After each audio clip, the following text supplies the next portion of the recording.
Hi, DD Explorers here. We are at a very small but very crucial locomotive shop. This was key to transportation for coal and lumber from Whitehaven to Wilkes Barre and from Whitehaven down to Jim Thorpe. Come on, let's go check it out. The Lehigh Valley Railroad, LVRR, began as a small regional company that grew north to Buffalo, west to the Great Lakes, east to New York City, and south to Philadelphia. The LVRR needed a repair shop to augment their infrastructure system, marking the building of this engine house right here in Whitehaven, Pennsylvania. Whitehaven in the early 1800s had two transportation systems, canals and railroads.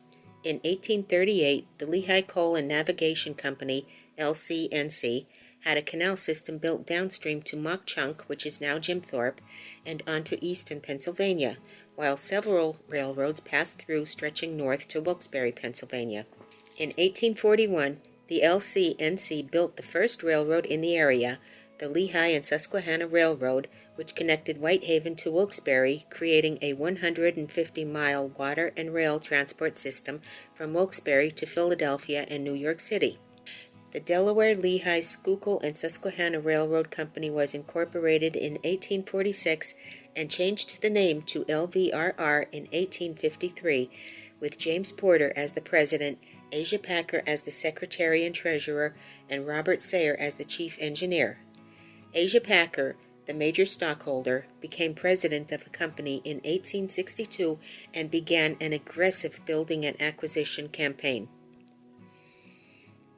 They expanded and later surpassed the slower, less efficient canal system. The local canal system came to an end on June 4, 1862, after 30 hours of rain swelled the Lehigh River, flooding and destroying dams, locks, and several local railroad bridges. The downstream portions of the canal between Mock Chunk and Easton were rebuilt. The Upper Grand Division from Whitehaven to Mock Chunk was not, leaving only the railroad to carry the coal. The lower portion of the canal system fell into disuse much later on. On July 8, 1864, the LVRR acquired the Beaver Meadow Railroad Company's 24 miles of double track that extended up to Wilkes Barre. Shops, engine houses, offices, water tanks, stations, and bridges were erected along the network. The damaged canal was purchased in 1865, and tracks were laid on the towpath from Wilkes Barre to Waverly, New York, where it connected with the Erie Railway, linking LVRR to Buffalo and the Great Lakes.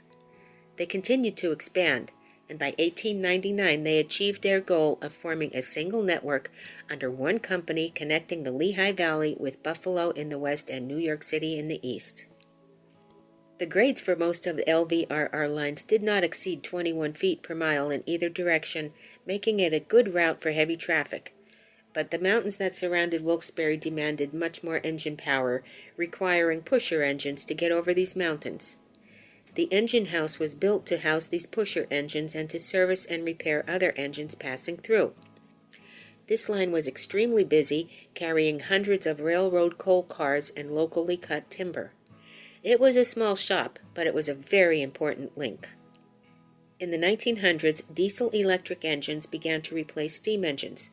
They could handle the steep grades without pusher engines, so the need for the engine house diminished and the structure fell into disuse. This is where the current engine house history begins. The first Whitehaven engine house was a wooden structure built before 1864 and was replaced in 1889 by this larger masonry structure with substantial masonry exterior walls, cast iron panels over 5 engine bays, the Fink truss roof system, the cast iron piers, and the iron columns between the engine bays. The track extended from the main line to the 5-bay engine house to allow engines to enter for servicing. A large open interior space was needed, so the Whitehaven engine house has minimal interior obstruction. The cast iron piers are aligned with the bays to permit engine entry and to keep the space open for workers and equipment. On March 9, 1973, the southeast corner of the building was struck by a derailed train and severely damaged. The walls were not rebuilt. Instead, the opening was filled in with concrete block masonry, essentially creating a fifth wall. The building was so sturdy, the The structural integrity of the engine house was not jeopardized, and the building retains its original characteristics. Most of the historic railroad infrastructure has been lost, including the passenger stations. A nearby turntable for the Central Railroad of New Jersey remains, but it has been buried. And the main rail yard in town has been removed to allow for the construction of a shopping plaza. Freight trains of the Reading, Blue Mountain, and Northern Railroad continue to pass through town near the engine house on the one surviving line that remains of the LVRR's double track. Thanks for coming. I hope you enjoyed it. It's a beautiful day out. Get out, enjoy life. It's too short. Life's just too short. Hope to see you soon. Peace, baby.